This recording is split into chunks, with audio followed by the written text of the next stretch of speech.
So, it's been a couple weeks. You were off for a week. What have you been doing in calculus this last week? On Tuesday, we had a quiz about just the applications of the derivative. Okay.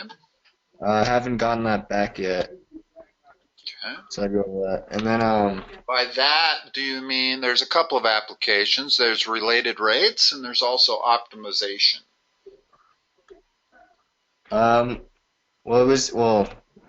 it says applications, but it's more just finding like what we were doing earlier with the relative extrema and that kind of stuff. Okay. Okay. Hold on. What would you like to work on today? Well, we just got some optimization work, but Okay. I'm trying to find We have the same book, right? You've got calculus of a single variable, Larson, Hostetler, and Edwards. Yeah, except she printed out her own notes this time. Okay. So she has some optimization problems separate that aren't in the book. Well, if I can't find it, we can find some in the book, if that's okay. Yeah, for sure. Okay. I'm gonna go grab my book real quick.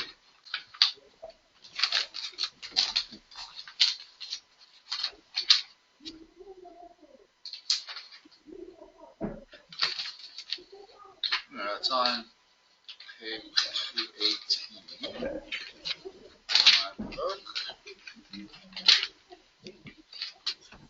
There's all kinds of good ones.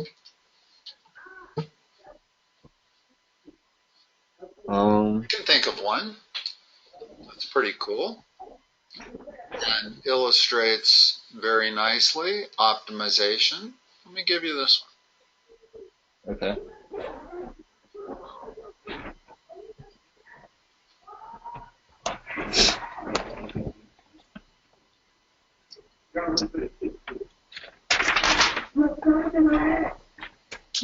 Okay, you ready?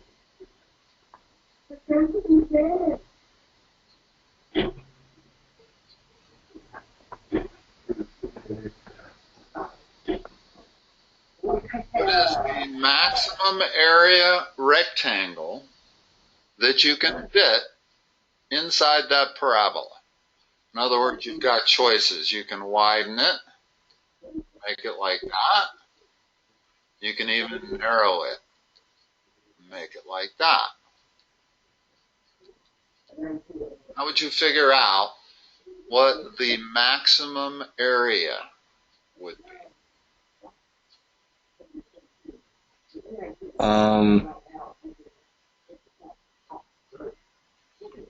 In an optimization problem, the very first thing you want to figure out is what is the equation that you're optimizing?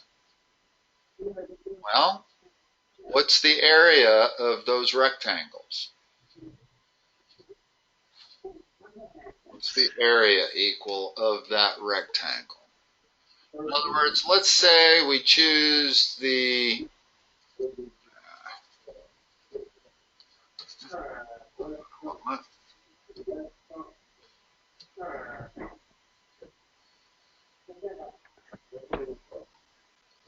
let's say we choose this one right here. What's the area of that rectangle with regards to x and y? Would it be? What's this distance right here? Is that 1? That's x. That's okay. Okay. What's this height right here? That's y. Okay.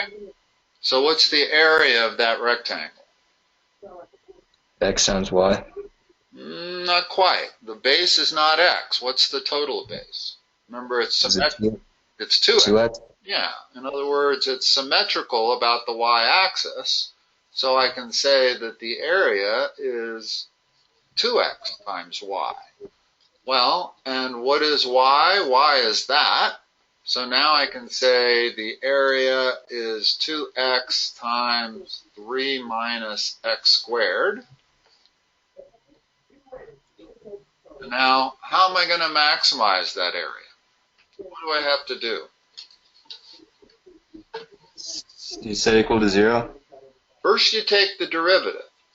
Yeah, Because and that's remember, this function might look something like that. Okay?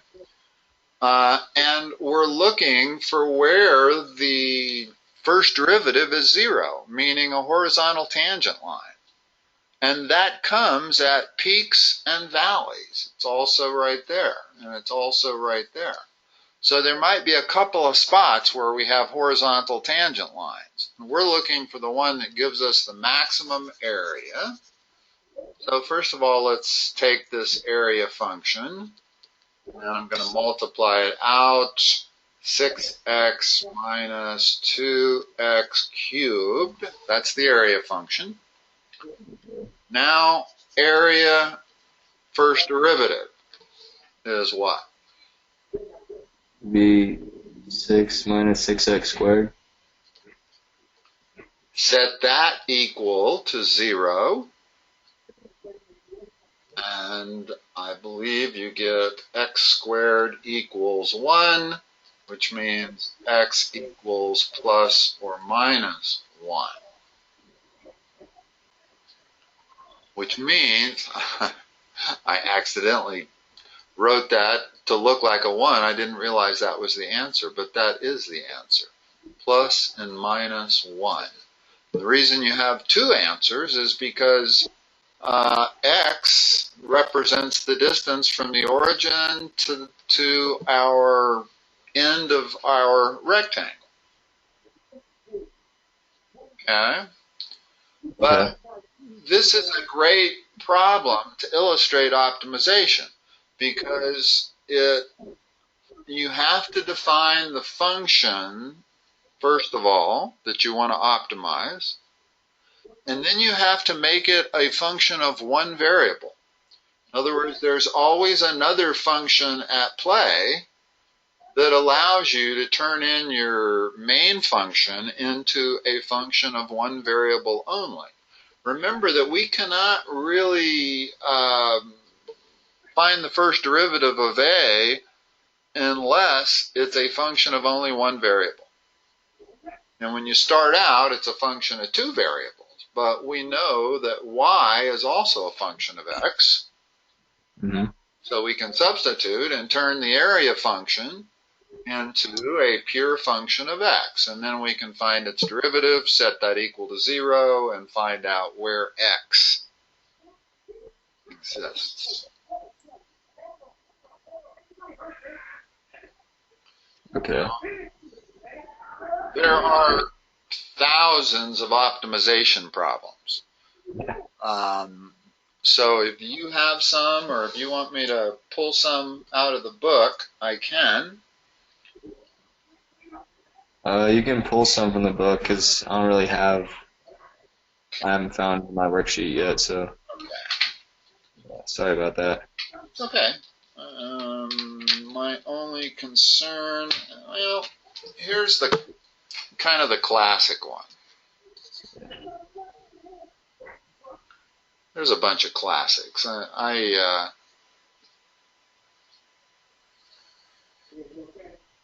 go through the classic ones because the advantage of the classic ones is they really kind of make it easy to understand. Whereas if you start with an optimization problem that's too hard, you don't always understand it. Here we have a piece of cardboard that's 8 by 10. We are going to cut out a square corner out of each corner whose dimension is x, and it's a square. Okay? All right. After we cut out this corner, we're going to fold up the edges along that dotted line. And we're going to make a box without a top. You get me? Mm-hmm. The idea is to figure out what value of x makes the largest volume box. I mean, this is really quite a practical problem because this is what industry does every day. is they try to take a minimum amount of material, which is the flat piece of cardboard, and turn it into the maximum volume of box. Obviously, if x were 4, what would the volume of our box be?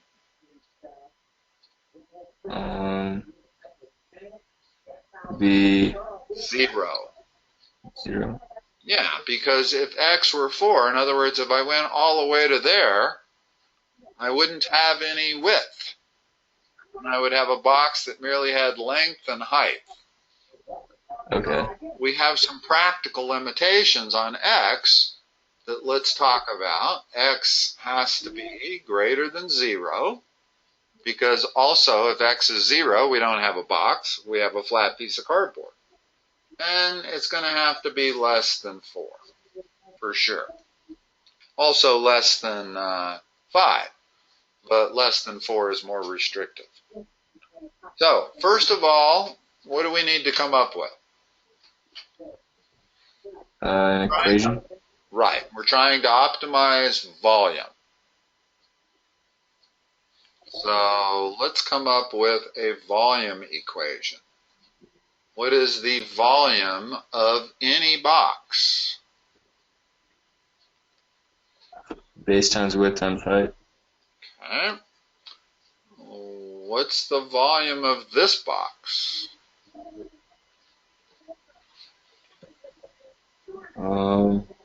As a function of x.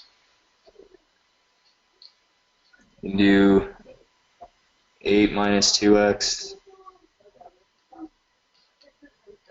times 10 minus 2x times x. That's the volume of that box. Now, the way to solve this, I feel the best way to do this multiplication is to FOIL those two and then multiply them by x. So what do we get? We get 80, let's see, we have minus 16x and minus 20x, that's minus 36x, plus 4x squared. That whole thing times x is going to be 80x minus 36x squared plus 4x cubed. That is the equation for the volume of our box.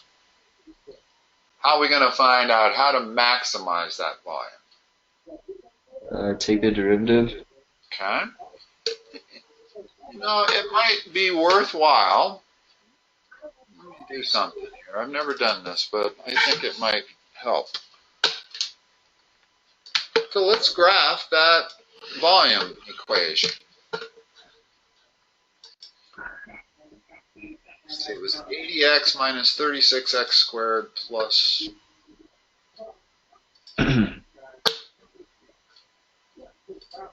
80x minus 36x squared plus 4x cubed, right?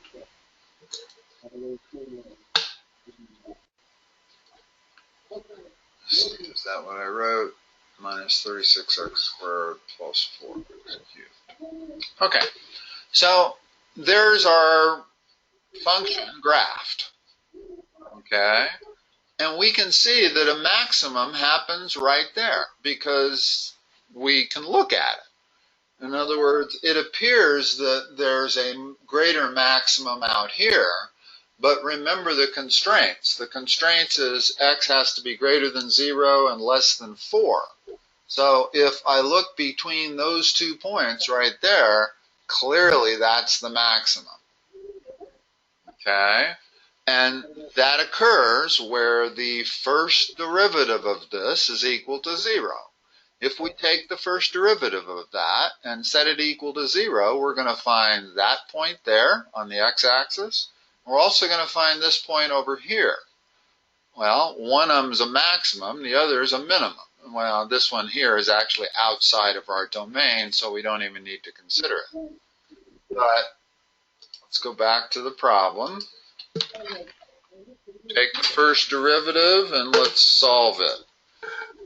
What is v prime? In fact, let me Um, write v prime of x, because this thing is purely a function of x. all right, so 80 minus 72x plus 12x squared. That's what we're going to set equal to 0. Okay? And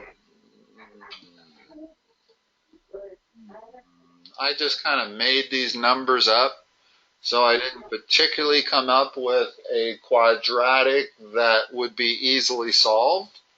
And I don't think it's in our best interest to sit here and solve this, although Wolfram Alpha probably solved it already for us.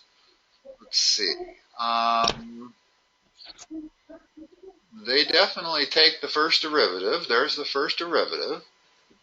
But I don't know that they tell you what the zeros of the first derivative are. Doesn't look like they do.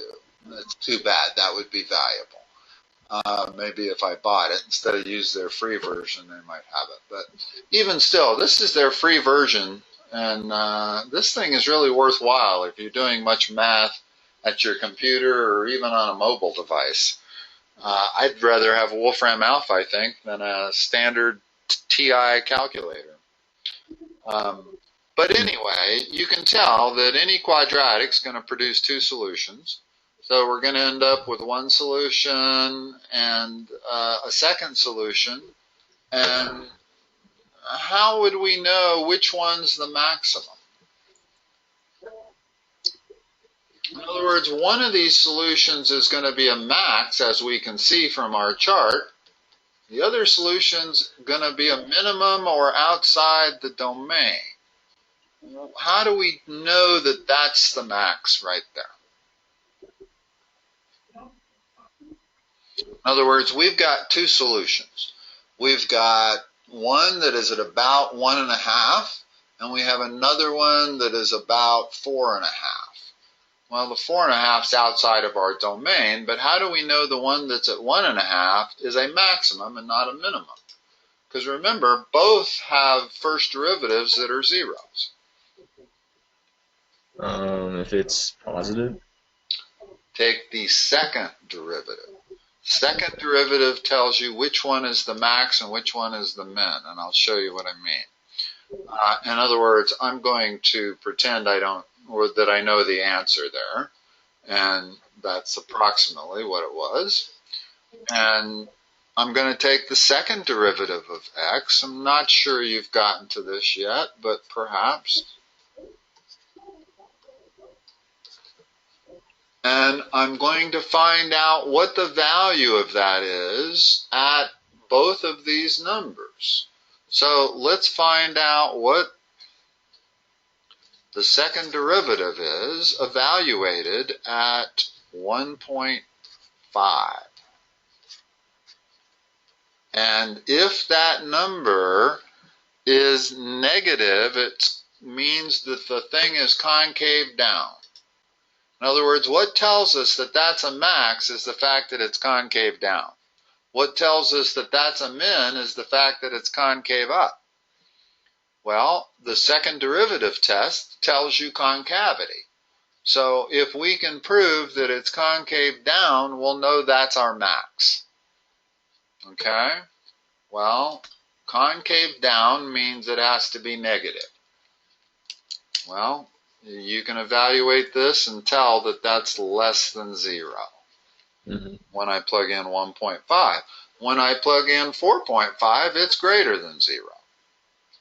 So the second derivative test is what tells me that the 1.5 is a maximum and the 4.5 is the minimum. Now, there's another way to figure it out, and that's to see what the first derivative does going into that 0 point and coming out. It's called the first derivative test. We might as well review that also, because it's certainly another way of doing it here. And there's sometimes the second derivative test doesn't tell you. If the second derivative test comes out exactly 0, you don't know if it's a min or a max. You have to resort to the first derivative test. Notice what the first derivative is going to do. Remember, this is our volume function. So the first derivative is going to have positive slope, positive, positive, positive, 0, negative, negative, negative. So if it goes from positive to negative, it's a maximum. And then going into the minimum, we have negative slopes, 0, positive slopes. So if it goes from negative to positive, it's a minimum. Now, that to me is a more difficult test because you have to go to this function here and plug in values to the left of 1.5 and then plug in values to the right of 1.5. Or rather, this function here, not the first derivative function. No, yes, it is the first derivative because we're doing the first derivative test. You want to make sure that the sign changes on either side of the 0, and for maximums it needs to go from plus to minus. For minimums it needs to go from minus to plus. But to me, it's far easier to take the second derivative and find out whether it's positive or negative. Okay, yeah. So this is definitely the classic optimization problem, and one of the reasons is it's a rather easy one because immediately you get a volume function that is a function of x alone. There's no other functions involved. There's some domain restrictions, but that's it. Let's do a second level problem. You have a river here, and you're trying to build a corral for your cattle, and the restriction is that you have 2,000 feet of wood.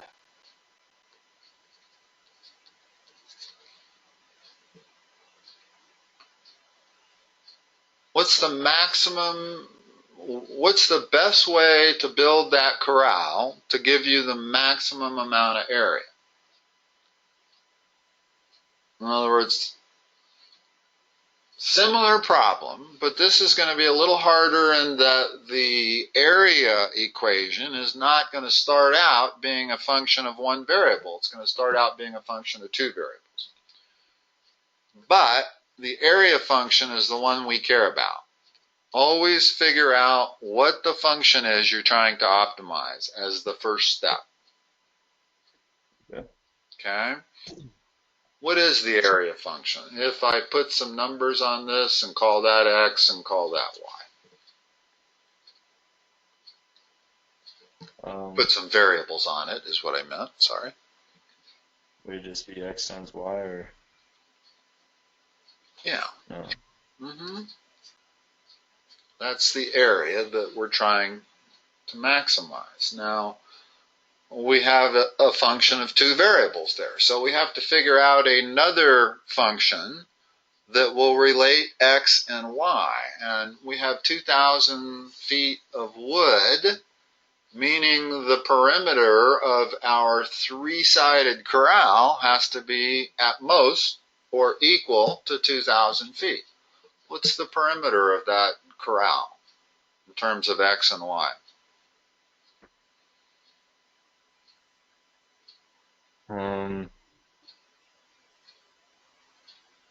Can you say that one more time? What's the perimeter of the corral in terms of x and y?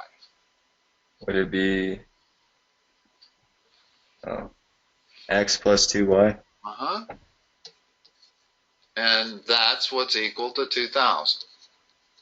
Because that's how much wood we have. Okay? Okay. So now we have an equation, a second equation that relates x and y. And we can most easily solve this for x. So let's go ahead and solve it for x. It's 2,000 minus 2y. And then this time we'll substitute for x, and we'll make the whole thing an equation of x or of y instead of x, which is perfectly acceptable. You don't have to have, we're going to make it an equation of y, and it's 2000 minus 2y times y. Okay, so that's 2000y minus 2y squared. That is our area equation. What next? You find the derivative. What is the derivative as a function of y? 2000 minus 4y. And now what? Set that equal to 0. Okay. Now notice that the area function was a quadratic. So it's going to have two answers. Well, let's just go through the process, yeah. So y here is going to be equal to what, 500? Yep. The first derivative is linear. It's not a quadratic. So we really only get one answer, and that's y equal 500. Well, that works beautifully. If y is 500, then that side's 500, that side's 500, x is 1,000. And we can always solve for x and y once you've solved for one of them. And so the best fence to build, at least a rectangular fence, would be 500 by 1,000. I say that because if you could build a spherical fence, probably could get a little bit more area. If you can build something that looked more like that. Spheres or circles tend to optimize. In other words, if you're building an open corral in the middle, you just want, and you have a certain amount of wood, that's always the maximum area you're going to get, is a circle. And that's why you see circular corrals in the movies. Alright. All right, let's see. Let me see if I can think of other interesting optimization problems that I can remember. There are so many, and I have a bunch in the book. But the only reason I'm a little concerned about the book is that I think you have this same book, and you might have already been through some of these. Well, we haven't done like any of these problems so we took the quiz, and then the next day we had her class, she was gone, so she just gave us like an introduction worksheet. So Okay, so you haven't done any of the example problems? yeah, not yet. Okay. Well, I just did one for a box, so we don't need to do, that's the very first one they give in the book. Just read you what they say about the guidelines for solving minimum and maximum problems, or optimization problems. Number 1, identify all given quantities and quantities to be determined. If possible, make a sketch. And that's what I did. Notice with that corral, x and y was what we had to determine, and we had a sketch. Second, write a primary equation for the quantity that is to be maximized or minimized. And we did that in every problem. Reduce the primary equation to one having a single independent variable. This may involve the use of secondary equations, which we did. Determine the feasible domain of the primary equation. When we had our open-topped box, we knew that x had to be less than 4, otherwise we would not have a box. And then use calculus to determine everything else. All right, let's do a slightly tougher one.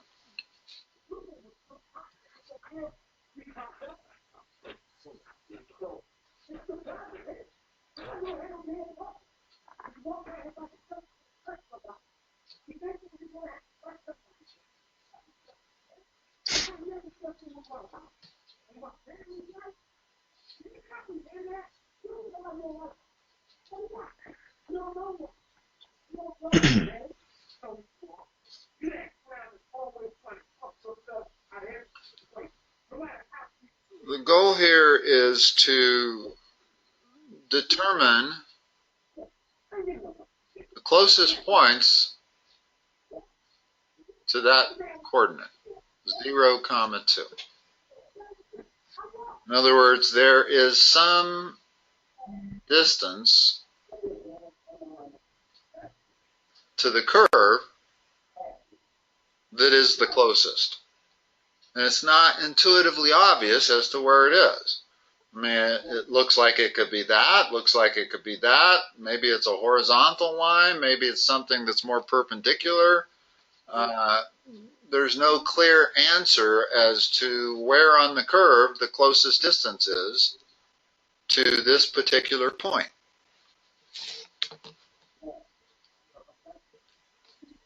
So what's our, in other words, what we're trying to figure out is what is the xy coordinate of that closest point. And since this is a parabola that is symmetrical with the y-axis, whatever this distance here is, this one's going to be minus x comma y due to symmetry. So let's work with this distance right there. All right, so this is an optimization problem. What's our master equation or our primary equation?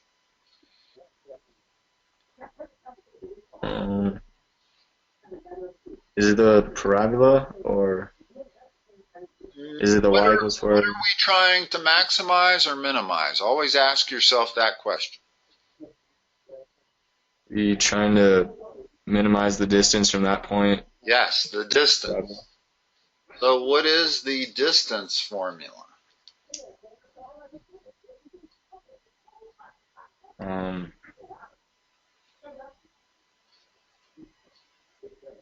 I'm drawing a blank. If I were to give you 2 points, well, let's go over this then, because the distance formula is pretty critical. If I have a point right here at 4, 1, and I have a point up here at 1, 3, and I want to know the distance between those 2 points, notice that that is always the hypotenuse of a triangle. In other words, if I were to complete that triangle, so think Pythagorean theorem. So that's the hypotenuse of a right triangle. Well, the hypotenuse, I could call my distance, which it's equal to, and it's always the square root of delta y squared plus delta x squared. In other words, I know you're not familiar with these terms, but you can see why I'm using them. Mm-hmm. In other words, it's the difference, delta x is the difference in the x coordinates, delta y is the difference in the y coordinates. And the distance of that hypotenuse is going to obey the Pythagorean theorem. So I tend to always think of the distance formula in terms of the Pythagorean theorem. And what is delta y? It's y sub 2 minus y sub 1 squared plus delta x, which is x sub 2 minus x sub 1 squared. Notice that we're squaring each one of these, so it doesn't even matter what direction we go.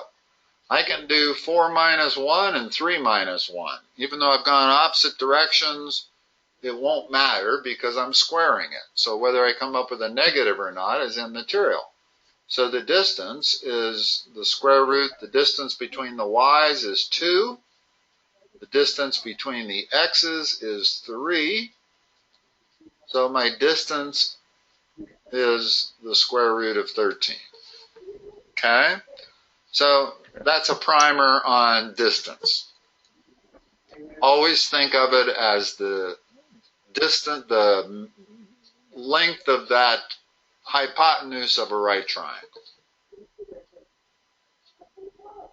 Okay. What are my 2 points here?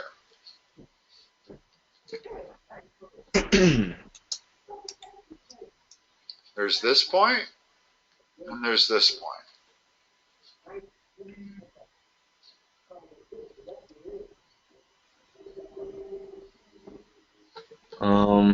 What's the difference in the x coordinates?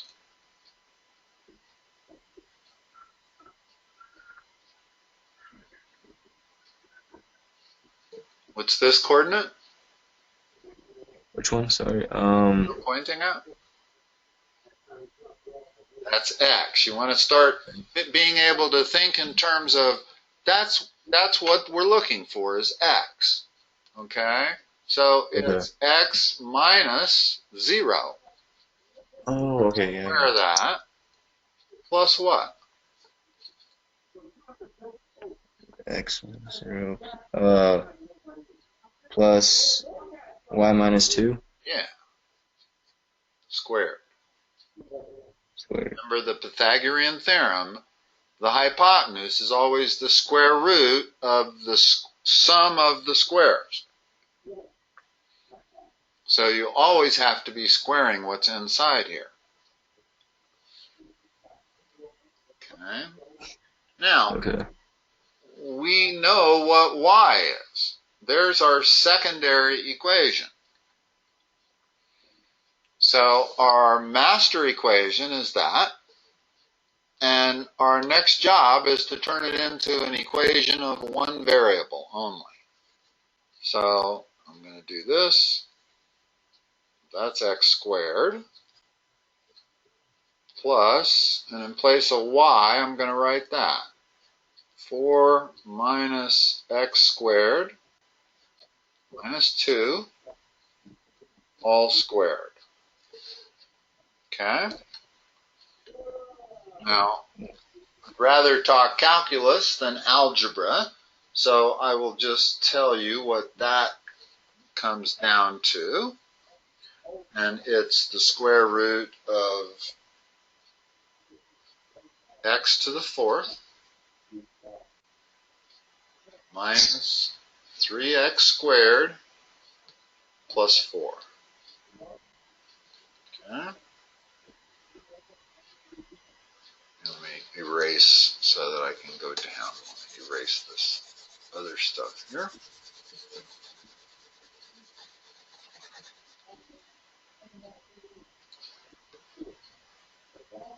Well, that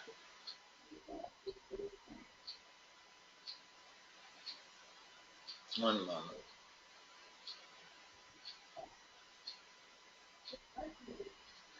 So, hold on a second. Figure out what they're saying here. Let's see. Because D, oh, okay, I see what they're saying next. Because D is the smallest, that's what we're trying to make it, right? Yeah. So D is always going to be the smallest when what is inside the radical is the smallest. And this is another concept that's new, okay, and a bit sophisticated. We're not going to, we actually could take the derivative of this thing, but notice it's going to be pretty complicated. We're going to have to apply the chain rule. Mm-hmm. Okay? So we can make it slightly easier by recognizing that D is going to be the smallest when this is the smallest. Well, so I'm going to optimize this formula right here. In other words, I'm going to make it easier by removing the radical. But clearly, when this number is the smallest, then the square root of that number is the smallest. Okay, so d prime as a function of x is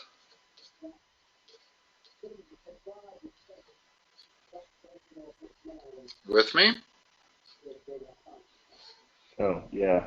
Okay, we're going to set that equal to 0 because that's critical point, and that's where minimums and maximums occur. And I'm going to factor this. I'm going to take a 2x out, and a 2x squared minus 3. And that's going to tell me my answer. In other words, it occurs when x is equal to 0. But I don't know if it's a minimum or a maximum. The solutions to that are x equal 0, square root of 3 halves, and negative square root of 3 halves. So that's telling us the 3 points on this distance function where we have horizontal tangent lines.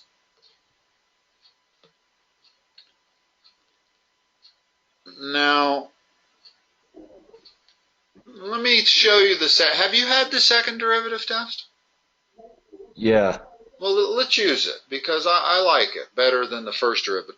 The example in the book tells you the first derivative test verifies that one of these numbers is a relative maximum and the other two yield a minimum distance. So let's apply the second derivative test. Tell me what the second derivative is. How am I going to... It'd be 12x squared minus 6. I'm going to use that.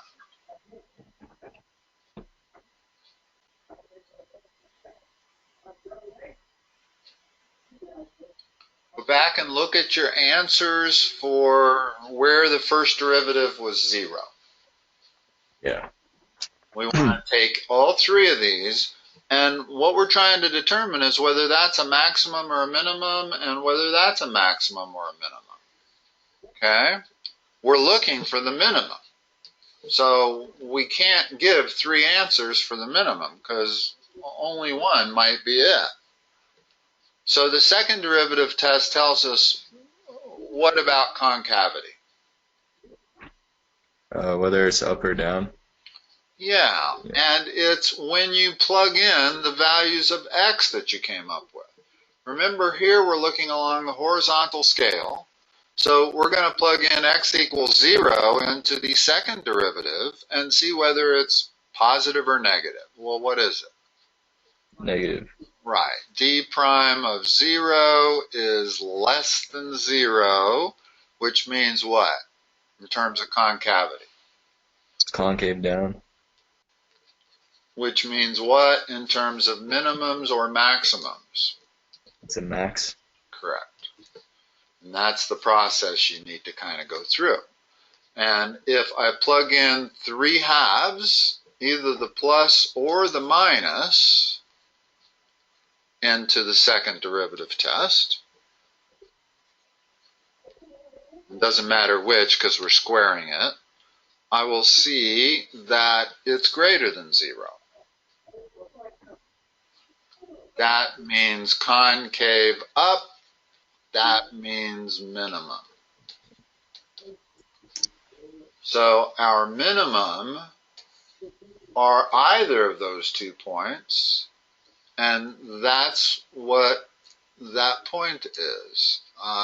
We don't have the x-coordinate yet, but we know that it comes when that is square root of 3 over 2, or since it's symmetrical, it should also come over there, and it does. So whenever x is square root of 3 over 2, the distance between that point and that point is as low as it possibly can be. And notice we didn't actually figure out what y was. We don't really care what y was. I mean, if we had to find that, yeah, I guess we do. I'm sorry, I take that back. Their question was, what point on the parabola is the closest? So I need both points. Well, that's one of them. Plug that into there. What do we get? 4 minus 3/4, which is 3 1/4. So the coordinate of the point that is the closest is these coordinates right here.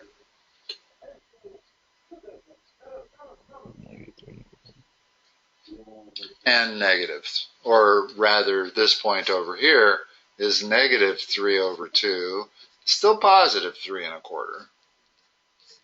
But there are 2 points on that parabola that are equally close.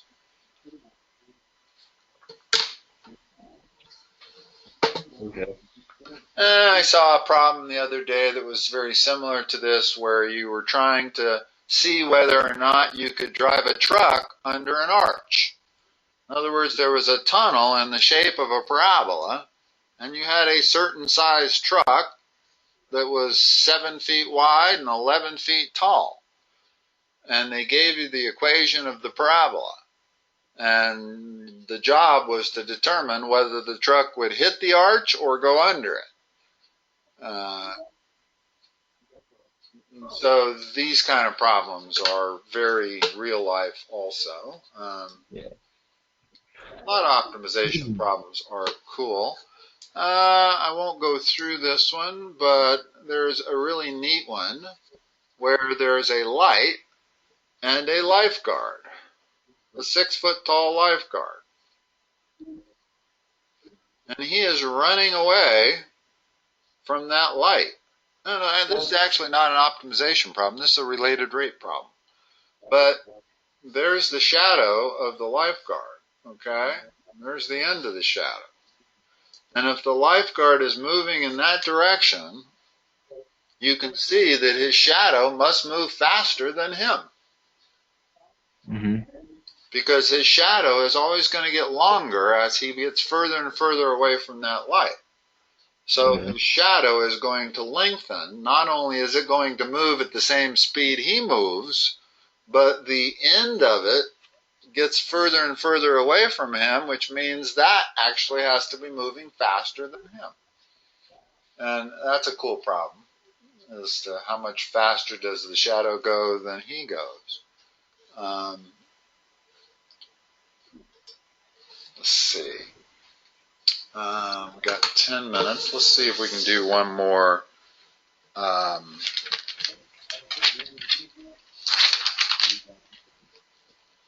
Yeah, here's one that's got 3 variables. I like this one too. We've got a 12-foot pole there. We've got a 28-foot pole there. And they are to be stayed by 2 wires attached to a single stake.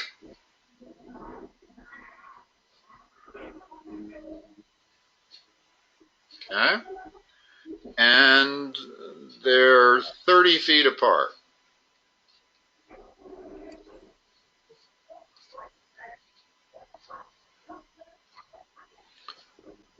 Where should the stake be to use the least amount of wire? In other words, if no matter where we put that stake, we provide equal support to these 2 poles. Okay? Okay. So the question is that where would we locate the stake so that we use the least amount of wire? Another very practical problem. You get the maximum benefit for the least amount of quantity. Mm-hmm. Well, let's label our picture. This time we're going to have 3 variables. Z, Y,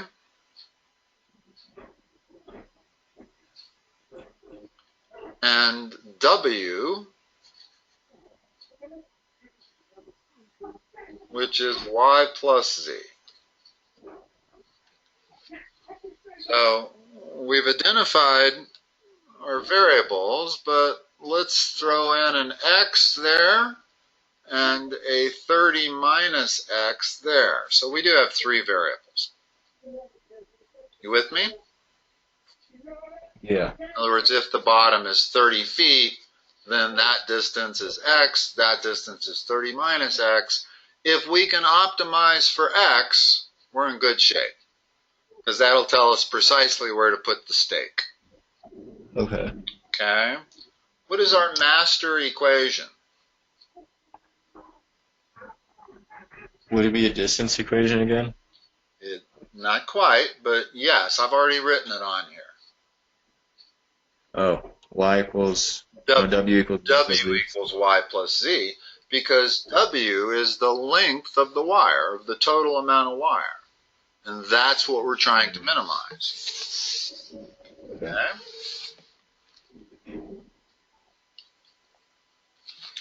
So, let's figure out how we can make y a function of x and z a function of x.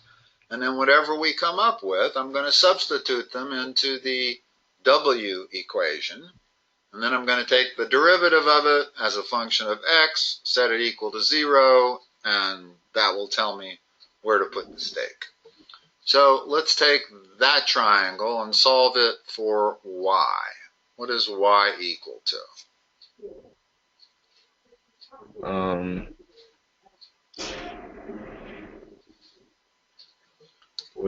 There's one thing you want to be good at calculus and optimization problems, it's solving right triangles and related rates. So you want to pretty much know, it ought to be automatic how to solve a right triangle for you. Because all the problems involving poles and buildings and stuff like that are always at right angles.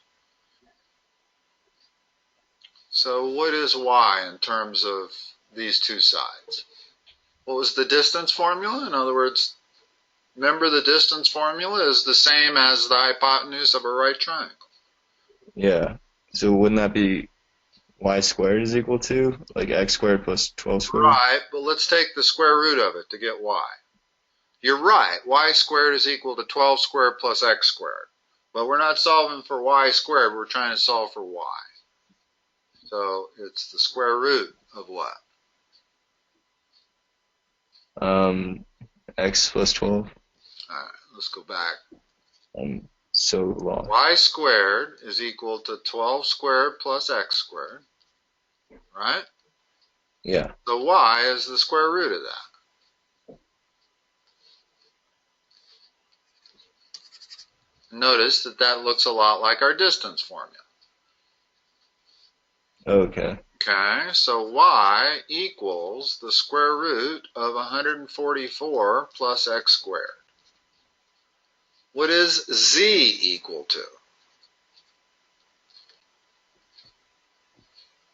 to? Root 30 minus x squared and 28 squared. That quantity squared plus 28 squared. Okay. So now you can see that y is a function of x, z is a function of x. So I'm going to go back in and I'm going to make that w be a function of x. And I can do it by just substituting. Square root of 144 plus x squared plus z, which is that crazy thing that I didn't leave myself room to write. Okay, you with me? Yep. So,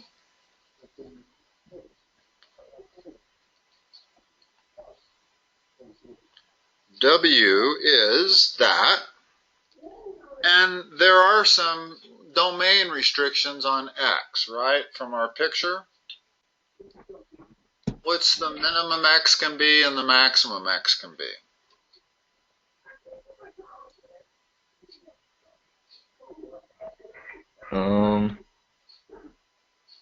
Theoretically, I can put my stake over here, right? Yeah. So X could be 0. 0 or 30? Yeah. So those are our domain restrictions. X has to be greater than 0 or less than, I even can do that, less than or equal to 30. And now I'm going to take the first derivative of my w of x equation, and that thing's not the easiest thing to differentiate. So,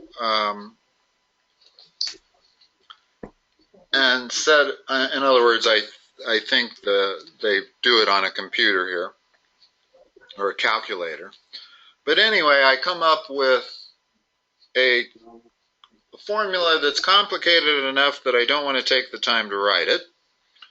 But when I set it equal to 0, I get these solutions. X equal 9 and x equal minus 22.5. Well, that one clearly I can't use, right? Because it's not in my domain. So x equal 9 is either a maximum or a minimum. And what we're going to do is take the second derivative of whatever that first derivative function was, substitute 9, and see if it's concave up or concave down. Hopefully it will be concave up, and that means minimum. Because even though that is outside of our domain and we have to cross it out, we're still not 100% sure whether that 9 is a minimum or a maximum. And so you still have to use the second derivative test. Or you can use the first derivative test and test on either side of 9. In other words, you might test 8, you might test 10. If the slope at 8 is negative and the slope at 10 is positive, then you've got a minimum based on the first derivative test. But like I said, I find it much easier to take the second derivative and just find out whether it's positive or negative. All right. That was some pretty good optimization problems, actually. I think. I hope. I hope you kind of get the idea now. Yeah, I get. Good. I just gotta go back and remember my basic formulas and stuff.